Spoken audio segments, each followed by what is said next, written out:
Pertamina secara resmi akan menurunkan harga BBM pada tanggal 3 Januari 2023 kemarin.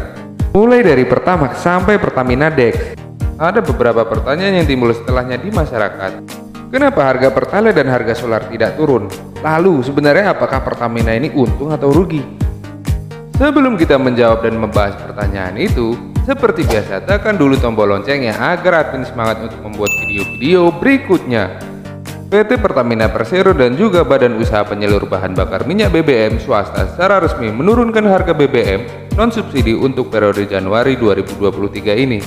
Mulanya stasiun pengisian bahan bakar umum SPBU, BPAKR dan PT Vivo Energi Indonesia telah menurunkan harga BBM non-subsidi pada 1 Januari 2023 lalu. Disusul Pertamina kemarin Selasa pada 3 Januari 2023. Terakhir, Shell Indonesia ikut menyusul menurunkan harga BBM pada hari Rabu 4 Januari 2023. Mulai dari Pertamax sampai Pertamina Dex, dan berikut rincian harganya. Tapi Pertalite juga belum turun, Min. Menurut Menteri BUMN Bapak Erick Thohir mengungkapkan harga BBM Pertalite dan juga solar bersubsidi belum diturunkan karena pada dasarnya sampai saat ini harga jual tersebut masih lebih rendah daripada harga keekonomiannya. Erick menyebutkan harga keekonomian Pertalite ini masih sebesar 11.100 per liternya, artinya pemerintah masih memberikan subsidi sebesar Rp1.100 per liternya untuk setiap penjualan BBM Pertalite.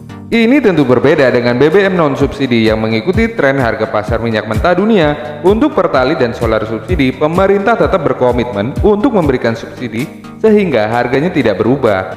Kepala BKF Febrio NK Caribu menegaskan bahwa untuk BBM bersubsidi sangat bergantung pada harga minyak mentah Indonesia atau Indonesian Crude Price atau ICP, kurs rupiah terhadap dolar Amerika Serikat, dan juga volume pemakaian BBM kedua jenis tersebut. Dengan naik turunnya harga BBM, ini membuat pertanyaan yang timbul di masyarakat. Sebenarnya Pertamina ini untung apa rugi ya? Dilansir dari bisnis.com, PT Pertamina Persero membekukan laba bersih sebesar 2,0 miliar US dollar atau setara dengan 29,69 triliun pada tahun anggaran 2021.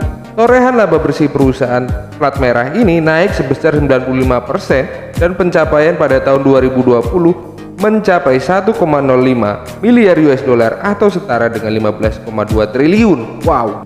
Pembukuan laba bersih itu sudah disepakati oleh pemegang saham lewat rapat umum pemegang saham atau RUPS pada tahun buku 2021 yang berlangsung pada hari Rabu 6 Januari 2022. Adapun kinerja keuangan Pertamina itu sudah melampaui catatan pada masa sebelum pandemi. Pendapatan Pertamina pada 2021 berhasil menyentuh di angka 57,51 miliar US dollar atau setara dengan 832,97 triliun rupiah. Torehan itu naik 39% dari pencapaian tahun 2020 di posisi 41,47 miliar US dollar, setara dengan 600,65 triliun rupiah. Pada tahun 2020, asumsi rata-rata harga minyak mentah Indonesia atau Indonesia Crude Price ICP dipatok dengan harga sebesar 40 US dollar per barel, sementara harga ICP pada tahun berikutnya naik mencapai 68 US dollar per barel. Artinya terjadi kenaikan rata-rata ICP sebesar 71% selama kurun waktu 1 tahun. Hal itu menyebabkan arus kas operasional atau operating cash flow Pertamina cenderung menurun lantaran tidak elastis dengan kenaikan ICP yang relatif bergerak signifikan tersebut. BUMN Bapak Erick Thohir mengatakan persoalan laba dan rugi Pertamina tidak bisa dibandingkan dengan perusahaan minyak dan gas asal Malaysia Petronas. Menurut dia ada perbedaan mendasar mengapa Pertamina tidak bisa dibandingkan dengan Petronas. Dia mengatakan Petronas sudah memproduksi minyak dan gasnya sendiri yang tentunya kontras dengan Republik Indonesia yang masih mengimpor minyak mentah. Mantan bos Inter Milan itu mengungkapkan ada banyak persepsi yang mengatakan bahwa selama ini Pertamina merugi. Dia menjabarkan apa yang dialami Pertamina adalah defisit cash flow sebagai akibat subsidi yang belum diganti. Bukan rugi, antara cash flow sama rugi itu berbeda. Cash flow itu defisit karena uang subsidinya belum diganti, makanya secara cash flow defisit, kalau diganti artinya cash flow Pertamina membaik, lalu rugi labanya juga membaik, ungkap Erick Thohir. Dukungan pemerintah ke Pertamina adalah memastikan bahwa cash flow Pertamina terjaga. Tempat kemarin Pertamina seakan-akan rugi, kondisinya berbeda. Pertamina juga harus jaga bagaimana layanan kepada masyarakat Yang namanya BBM bersubsidi bukan berarti Pertamina tidak melakukan efisiensi di mana-mana, lanjut Erick Thohir.